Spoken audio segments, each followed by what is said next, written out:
This program is brought to you by the Genesis Communications Network, a world leader in talk radio since 1998. Visit GCNlive.com today.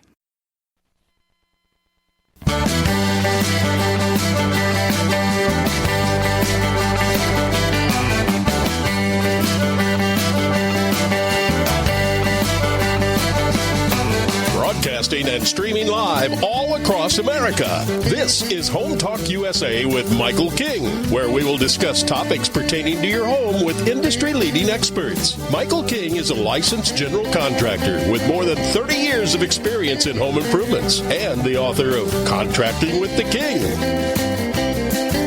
Join us this hour for our segment InventAmerica with your co-host, the Inventor Lady, Rita Crompton. Discover what's next in the home improvement industry and explore new products and innovations. Or if you have that next great big idea, learn what it takes to bring your invention to the world as Michael King and Rita Crompton talk to America's inventors and innovators. Remember, the America of tomorrow is being invented today. We invite you to visit us at HomeTalkUSA.com, one of the best resources for home improvement information around today. Your best life begins with your best home, and there's no place like Home Talk. That's HomeTalkUSA.com. And now, we proudly present InventAmerica from the #1 home improvement radio program in the country, Home Talk USA, with your host, the Cajun contractor, Michael King, and his co-host, the Inventor Lady, Rita Crompton. Welcome, all of you. That's right. I am the Cajun man from the Bayou Land, the originator, not to duplicate it, please. Don't accept no substitutions, along with my sidekick and co-host, the Inventor Lady herself, Miss Rita Crompton. We want to welcome all of you to our radio program. This is an edition of Home Talk USA radio program. So, all right, Rita, how you doing? Hello there. I am doing just fine, enjoying all this summer weather. Wow. You're just getting back behind in the studio, and I think you, for Mother's Day last week, you took a little hiatus, didn't you? I did. I went out to Utah to see my oldest daughter, and she flew my mother in as my Mother's Day gift. Oh, that is amazing. Well, Rita, that's a great story. But, hey, a lot going on here. I know you want to talk about what you call in the beginning, as we... I know, right? And that could be anything, but as it pertains to, I'm listening to this show right now, and I'm saying, wow, do I have a great idea? Or I have an idea where I want to make another product better than what it is, but I simply don't know what to do. But we got a great show here, but we're going to call it In the Beginning, Rita. So let's talk about our show and what you mean in the beginning. Well, I get inventors that call me on a regular basis who say, I've just got an idea. And so we always kind of backtrack a little bit and say, in the beginning, you've got your wow moment, but then what? What are your beginning steps? And I learned a long time ago that if I could help inventors make better decisions early, they saved more money, and they had a better chance of getting to market successfully. So every once in a while, it's important for us to kind of go back to the beginning and take a look at some of those early steps, and that's what we're going to do today. Now, okay, so let's talk about some of our guests you're going to have today and how it pertains to evidently all two of these companies. Well, obviously, you're going to have Jonathan David later on at the end of the hour. That's our registered patent attorney. He's going to talk about the patents, which is so important. So, but walk us through the steps, and how does our guest today pertain to in the beginning? Well, the first thing somebody, they've got their aha moment, and then a lot of times they will start looking around and Googling stuff, which is good. I want people to find out as much as they can. But one of the other important piece that a lot of inventors don't know is time is your enemy here. So, you've got to learn fast, and you've got to make good decisions, because somebody else is already figuring out how to solve that problem. They've done statistics on, I don't know, it's like a pulse that goes through the universe when people are starting to solve a problem. And so a lot of people will file at a very similar time. And so time is an enemy here, but jumping the gun too soon can be the enemy as well. So what we look at are what are the first steps that an inventor should do. Build your own version of a prototype out of Legos, duct tape, cardboard. I don't care. Get it out of your head into something that is three-dimensional. Look around as much as you can, but, don't spend, I don't mean to stumble here. I had some doctors that said, oh, we can do our own search. We're really good at it. They spent an hour on the USPTO website and said, shoot me now and tell me how much it's going to cost to have a good search done.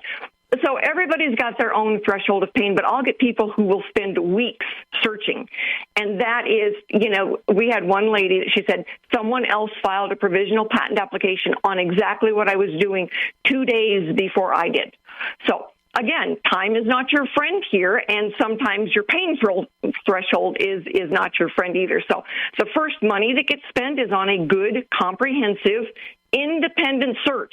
Kind of a conflict of interest for the attorney to do the search because they would rather write the patent. Yeah. And Jonathan is one of those guys that says, no, you bring me the search from SearchQuest. Let me take a look at it. Then when the inventor has the search done and they look at it first, they get to frame the conversation. That makes sense. It's really important. Yeah, it's really important that they have the conversation. The attorney is a service provider. They're not the partner. And, they're not in control, and they're not the business entity. The inventor is. So it's really important that they have the right mindset before they start talking. And that's what we help them do. We learned a long time ago. And so all they have to do is call me and say, all right, in the beginning, what do I do now? And we walk them through those processes. And the other thing is I've got attorneys that I contract with and work with on a regular basis. So they know my train of thought. They know why we do things the way we do. They know we're going, most of the time towards licensing. And they're really good now at working, with the inventors as their legal counsel to get it done right. Well, I want to do this. And I want to run this by you right now. And let me get off this for a second because this is important. And I'm just thinking about it now. I'd like to do a future show because when on this topic, China, not China, the advantages of China, the disadvantages of China, because at the end of the day, I would like to educate my audience. But I need to tell you this now. I'm anti-China myself, okay? I've been talking about this for 20 years, that the intellectual property is going to get stolen. But the point is, let's arrange a show in the future where we play devil's advocate. And, I don't want to, input my let's do it both ways because I think that the new inventor that's thinking about manufacturing in China needs to step back and say, well, if you do this, this possibly can happen to you. Does that make sense what I'm trying to say here? It does, and there are times when it's not an option. You either do or you don't. That's the point. We had some guys that did, a new type of toilet, and they went to China to manufacture it. It's like, what part of all porcelain comes from Mexico did you miss? Yeah, that's right. So their product was so expensive because they were sending it, they were moving materials around, so they could have just had it manufactured in Mexico and saved some money. But we had an inventor on, years ago that I worked with, and she really wanted to have it made in America. Yeah. But the product, once it was made here, was going to be $175. When we went to China, it was $6.75 delivered, packaged, and on a pallet. Yeah.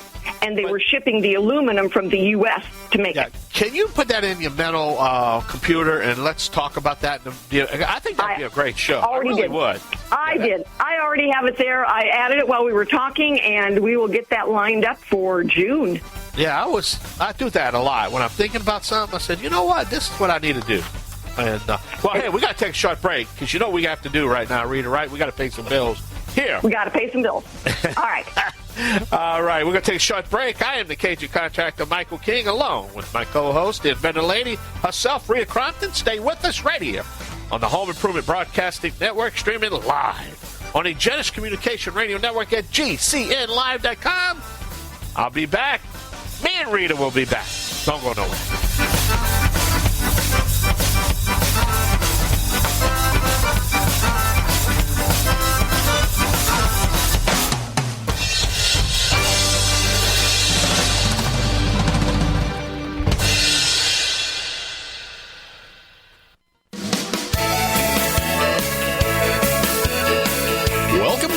Home Talk USA with Michael King. Do you have questions about your next home improvement project or home repairs? Now you can chat with verified home repair and home improvement experts in just minutes. Get the help you need by visiting HomeTalkUSA.com, one of the best resources for home improvement information around today. Your best life begins with your best home, and there's no place like Home Talk. That's HomeTalkUSA.com.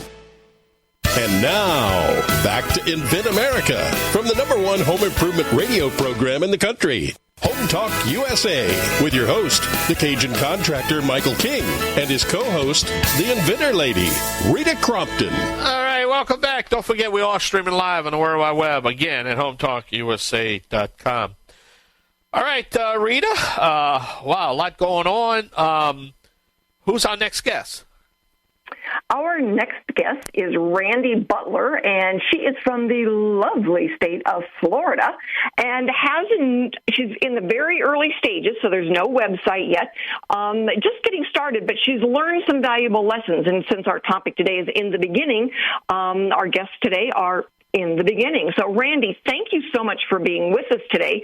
Your invention is dish rack with dynamic airflow. Fill us in. What is that? Okay, so my invention is a standard countertop dish drying rack that we buy at the store. However, mine has built-in fans to reduce the air drying time when you're drying the dishes naturally. It also helps keep the dish rack sanitary as well. So it's really just as simple as that. Yeah.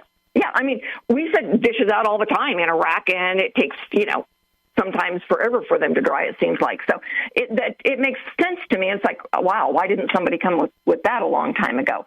So you're currently patent pending, and you're working on then developing the prototype. How long have you been working on this? Take us kind of back through some of your early steps and what happened. Okay. So I guess I came up with the idea about a year and a half ago and was really stumbling over it. Like I have so many of the ideas that I have, that I've had in the past. And I was telling my husband about it, and he said, that's really a good idea. I think, you should patent it. And I, never having patented anything before, I decided, let me look for a patent attorney.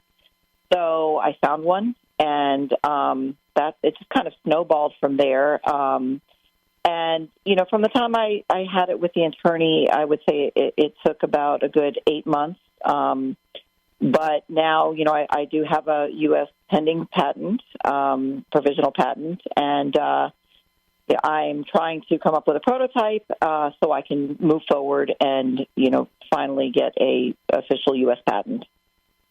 Yeah.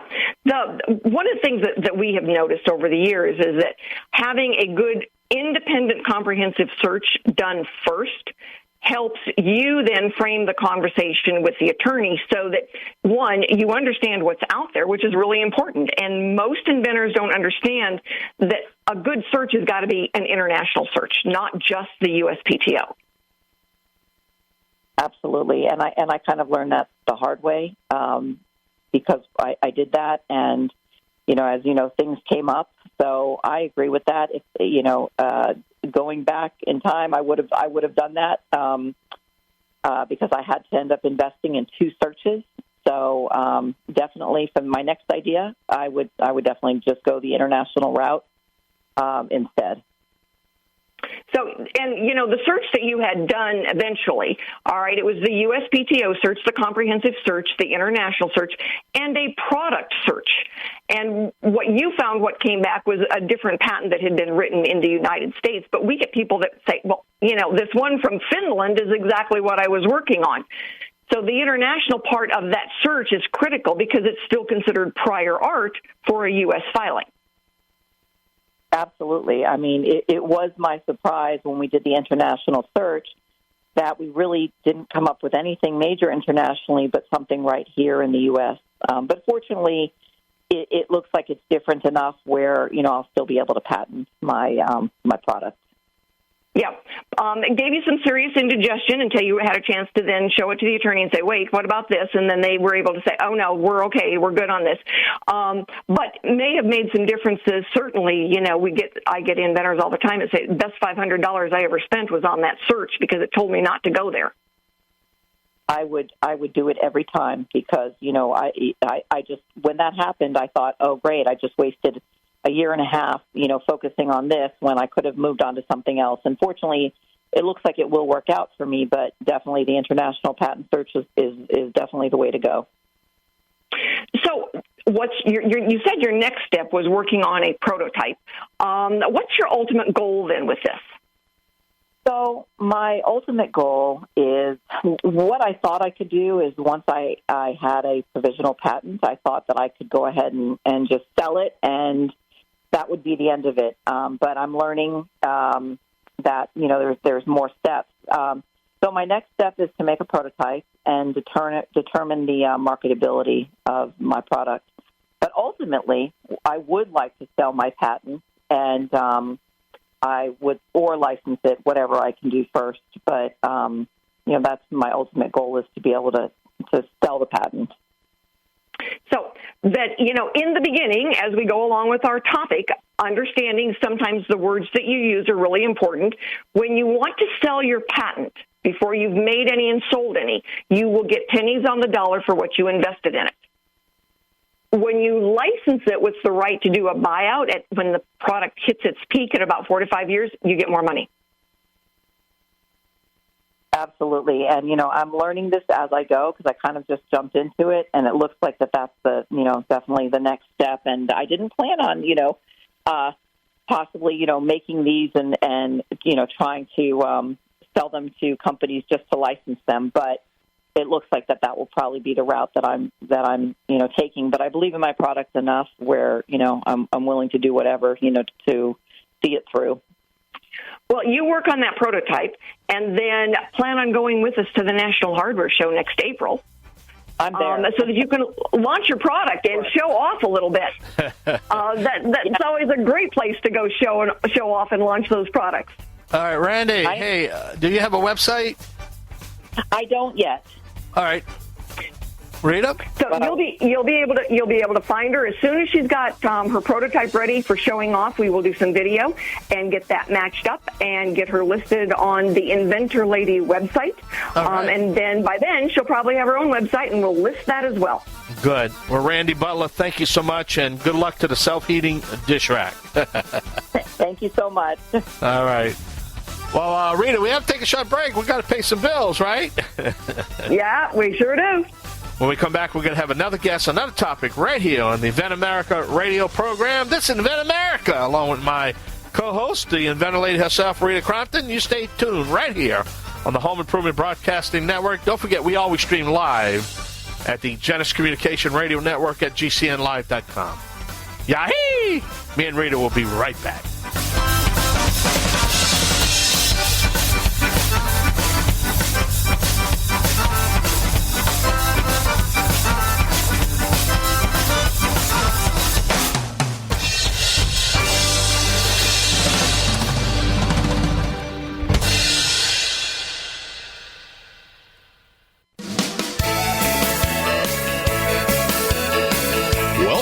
To Home Talk USA with Michael King.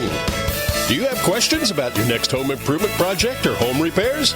Now you can chat with verified home repair and home improvement experts in just minutes. Get the help you need by visiting HomeTalkUSA.com. One of the best resources for home improvement information around today. Your best life begins with your best home, and there's no place like Home Talk. That's HomeTalkUSA.com. And now, back to InventAmerica from the #1 home improvement radio program in the country. Home Talk USA with your host, the Cajun contractor Michael King, and his co-host, the Inventor Lady, Rita Crompton. All right, welcome back to the only home improvement show dedicated to you, the American consumer. All right, don't forget we always stream live on the World Wide Web at HomeTalkUSA.com. All right, Rita, I think our next guest is who? is Rhonda Mason, and Rhonda is the inventor of TP Suites, and it is a better way of dispensing, storing, and completely concealing the toilet paper holder in the bathroom. So I'm going to let Rhonda tell you a little bit more of the details about what her product is and how she came up with the idea. Rhonda, thank you so much for being with us today. Well, thank you so much for having me. So tell us about TP Suites. Well, I would love to. And I want to start off by giving you just a gentle warning that my subject's a bit sensitive, and I'm going to get personal by asking you a question, but I'm going to give you a pass. You don't have to answer the question out loud. So here it is. Have you experienced being in the bathroom and discovering too late that there's no tissue on the roll and no extra rolls in sight? Well, TP Rhonda, I think everybody in the world has done that. Well, 83% admitted to it on a survey I did. So TP Suites are a lodging for toilet paper. It's a small furnishing that adds refinement to placing the toilet paper within reach of the seat. So I think we can all agree that supplying one roll is insufficient and multiple rolls are, well, not a good look. So like you said, Rita, TP Suites represents a small line of furnishings that allow for dispensing, storing, shielding, and completely concealing 4 rolls of tissue so that all you see is your decor and not the tissue anymore. And you might be wondering, does that sound good? Yeah. Yeah. And one other benefit that I just learned when I made this product, you might be wondering why shielding the toilet paper is a benefit. Well, there is a scientifically proven phenomenon that says bacteria and germs are dispersed into the air when the toilet is flushed, and these particles land on nearby surfaces like the toilet paper. So that's my concept. I didn't know that. Yeah. Yeah, it's if you look on Wikipedia under toilet plume, it gives you all the nasty details. Well, next time I have a question about that, I'm just going to go to you. It's faster and more fun. So, what did you do first, Rhonda, when you said, "Oh, we got to have a better way of, displaying, covering, taking care of toilet paper"? What was your first thoughts? Well, the product exists because I loved my bathroom. I start and finish the day in my bathroom, and it truly is a refuge for me. But my eyes were always drawn to the ugly toilet paper. So my product exists because it solved a problem for me. Of course, I am going toward manufacturing, but that wasn't my first plan. I did start out wanting to license the product, and so I did the normal first steps that everybody does. Identified the problem, created the solution, and searched for prior art and patents, and then developed a bit of a tangible evidence for my idea. And then I spent a chunk of money on a How to License Your Idea program. I soon realized that this was a mistake because there is so much out there because of the generosity of people like you that provide everything I learned in that program and paid for, I could have learned for free. So that was my first mistake, for sure. The next thing the one thing we want to do is that everybody can go and find all of our programs online now and pick where you are in the process and say, oh, I need to listen to this part of the show. I need to listen to this next one coming up. And they can actually go through and sequence the shows based on where they are in the process.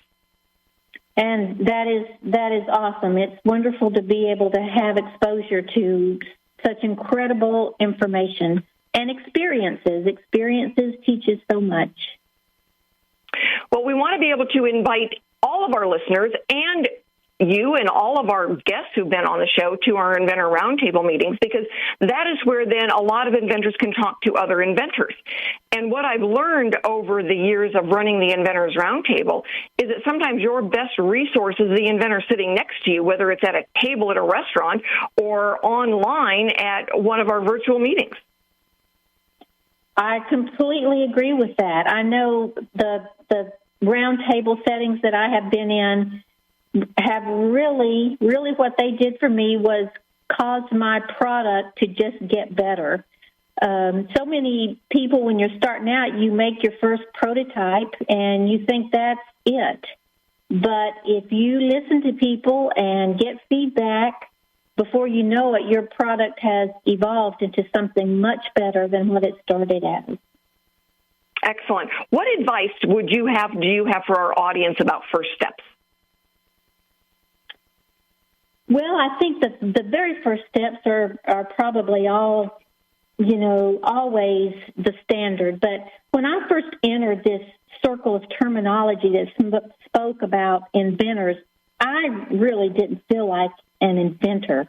I didn't sit down and try to think of something that I could make and license or manufacture. My first product came from a problem. So I got to thinking about this. I really felt like I would never have another idea that would be worthy of sharing. But as I thought about it, I sat down and made a list of the things I'd done around the house that I really enjoyed doing. And one of them was building a water feature. And as I thought about the challenges of that and the things that didn't suit me about it, to my amazement, I thought of an improvement to the spillway for the waterfall. So Excellent. If I were in... Well, you can hear the music coming on, and that means we have got to go pay some bills. We got to pay some bills. That's right, Rhonda. We got to pay some bills. All right. Rhonda, hey, what is your website? Do you have one? Not just yet, but I am working on a Kickstarter campaign, so everybody keep your eyes open for that. Oh, good. All right, Rhonda, we definitely want to thank you for being our guest. And Rita, they can get the information through your website, right? Absolutely. As soon as she is ready to start putting out the information for that Kickstarter campaign, we will help her out. All right, great. So, Thank you so much. All right, we got to go. We got to step away. All right, we're going to come back with another guest, another topic. Oh, we're going to have Jonathan David when we come back off a break. He's a registered patent attorney. He's going to talk about some things you need to know if you want to patent your product, which is...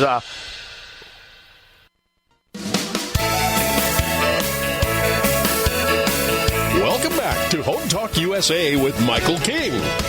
Do you have questions about your next home improvement project or home repairs? Now you can chat with verified home repair and home improvement experts in just minutes. Get the help you need by visiting HomeTalkUSA.com, one of the best resources for home improvement information around today. Your best life begins with your best home, and there's no place like Home Talk. That's HomeTalkUSA.com. And now, back to InventAmerica from the #1 home improvement radio program in the country. Home Talk USA with your host, the Cajun contractor Michael King, and his co-host, the Inventor Lady, Rita Crompton. All right, welcome back to the only home improvement show dedicated to you, the American consumer. Hey, it's all about education and information. That's what we do here each week and every week. And we do thank you for listening and staying on the line and listen to the InventAmerica show, part of the Home Talk USA radio family. As we promised, we have Jonathan David, right? Rita, he's a registered patent attorney? Yes, he is. I've worked with Jonathan for quite a while now, and he is one of our go-to registered patent attorneys. So if you ever need a new registered patent attorney, give me a call. But Jonathan has helped some inventors get through some delicate issues, to say the least. But Jonathan, thank you so much for being with us today, and I've got some very specific questions for you. In the beginning is our topic today, so we're talking early stage stuff. So tell us why, when an inventor calls you in the beginning, all right, so the conversation is, why is the comprehensive search such an important starting point for you? Right. Rita, that's a great question. Thank you both for having me on again. The reason is, we want to kind of know what's out there. The inventor should kind of know the metes and bounds of, what's out there, either domestically or globally. The he or she should kind of be aware of, no matter how, unique they think their invention is, what are the other, similar types of inventions that are out there. This will help the inventor kind of, make, a very informed decision as to whether to proceed forward or not, because ultimately that's kind of the question you want to do at the beginning. Can I even proceed forward with what I think is a unique idea? So. Right. I get so many inventors say, well, it's never been done before. And it's like, oh, give me 15 minutes on a Google search and, we can come up with certainly some things that are in the ballpark. For a lot of inventors, they say, well, there's other things out there, but it's the nuance of the improvement that is critical to the success. Absolutely. It's definitely that. And, you just want to make sure is that nuance unique or shown already in other kind of, inventions, whether either, like I said, domestically or globally even, like has someone done that in Canada? Has someone done that in England, per se, or something somebody does? One of the easy things to compare, and I've used this example before, is that, a flashlight is a light coming out of the end of the stick. And you can go down a Target aisle and see, 15 flashlights, and some of them have something that's patent pending on it. The cool thing is the guy that invented the one that wrapped around a pole, still a light coming out of the end of the stick. Right, absolutely. But it was a game changer. It was something that was new and novel as it goes in the patent world. So for an inventor that thinks, it's really not that big of a deal, sometimes it is a big deal. So it's definitely a big deal. You definitely, want to make sure, what you feel is so unique and so novel, is, certainly not been done. Even if the other inventions could be looking like yours, like as you said with the flashlight examples, are they doing something as cool as you feel they're doing? That's the kind of thing that has to be, identified. Yeah. And the search is a great way of doing that. So why is that? So many inventors say, well, I don't plan on selling, internationally. Why do I have to have a search done internationally? Explain to our listeners out there why that international piece is important. It's a very good question, Rita. The reason is during, the examiners will often cite, inventions from other parts of the world, even if, even when it comes to having your particular invention eventually allowed as a patent here in the United States. So that is kind of like a key reason why it's kind of a good idea to know, what's one reason why, what's out there in the other parts of the world outside of the U.S., even if you don't plan on using it outside of the U.S. Another thing is, those other, you never know if those other inventors in other parts of the world will apply for a U.S. patent and try to see if they can do that here. That's another, prong that, or aspect the inventors should be aware of, because many patent holders in other, parts of the world may decide that, hey, I want this also patented here in the U.S. So, it's definitely, it's enforced by the PTO when it comes to having your patent granted here in the U.S., but also other patent holders in other parts of the world may want to eventually have their patents, granted here in the U.S. as well. So it's definitely a twofold thing that... The music is getting louder, Jonathan. That means we've got to go pay some bills. And thank you so much for being on with us today. Oh, it's a pleasure. My pleasure. And here we go. We're going to go pay some bills. We'll be right back. All right.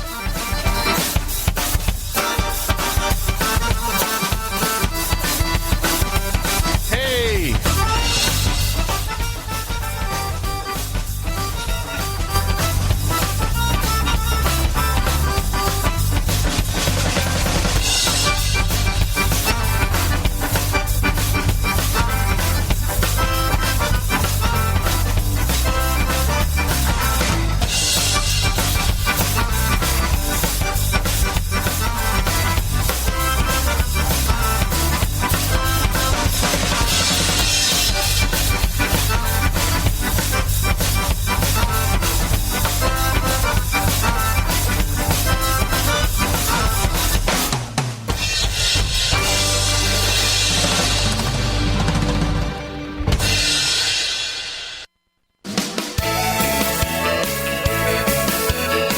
Welcome back to Home Talk USA with Michael King. Do you have questions about your next home improvement project or home repairs? Now you can chat with verified home repair and home improvement experts in just minutes. Get the help you need by visiting HomeTalkUSA.com, one of the best resources for home improvement information around today. Your best life begins with your best home, and there's no place like Home Talk. That's HomeTalkUSA.com. And now, back to InventAmerica from the #1 home improvement radio program in the country. Home Talk USA with your host, the Cajun contractor Michael King, and his co-host, the Inventor Lady, Rita Crompton. All right, welcome back, everyone. Rita, I tell you, that was 3 great guests, and can you kind of give us a little bit what we can expect next week? Yes, because next week we are going to be talking about the things that are coming up, the cool things that hit people in the summertime, and there's so many things out there. There's so many people doing stuff. I get probably a half a dozen different forms turned in of people asking to be on the show. So we can do categories, like today we had ladies on, and we've got one coming up in June that's going to be kids inventors. All right. Well, Rita, we're out of time. There's the music. Give us your website, Rita. How can we learn more about the Inventor Lady? InventorLady.com. I am really easy to find. And if you want to learn more about Home Talk USA, it's simple, HomeTalkUSA.com. I'm the Cajun man from the Bayou Land alone with my co-host, the lady herself, Rita Crompton. I'm the Cajun contractor, Michael King. And this is the InventAmerica Show. Yay!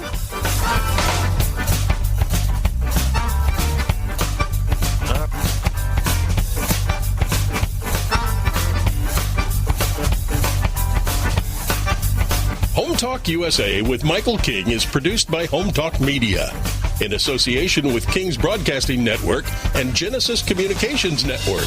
Broadcast and streamed live from the great state of Louisiana.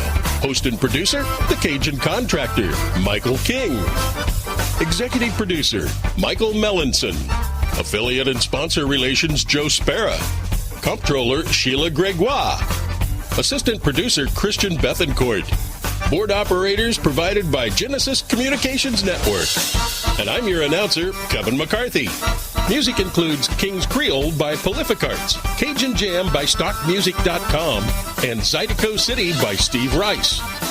Home Talk USA with Michael King is sponsored by Bonai, pest solutions for your home, garden, and lawn. Decorators, take outdoor living beyond ordinary. Aztec Washer, innovative roofing solutions. Seal it right, seal it tight. Trimislab, replace rotten or missing wood with Trimislab expansion joint repair. Masonry Cosmetics, change the color of any porous masonry with proven masonry staining. Green Products Company, #1 in wood preservatives. Preserve, protect, and clean what you value, and most of all, make it last. Bond Products, manufacturers of InstaBind, the world's first do-it-yourself carpet binding solution. Deckrite, life is tough. Make your exterior flooring tougher. Thank you for joining us for another episode of Home Talk USA with Michael King. Until next time, visit us at HomeTalkUSA.com. Your best life begins with your best home, and there's no place like Home Talk. That's HomeTalkUSA.com. Yay!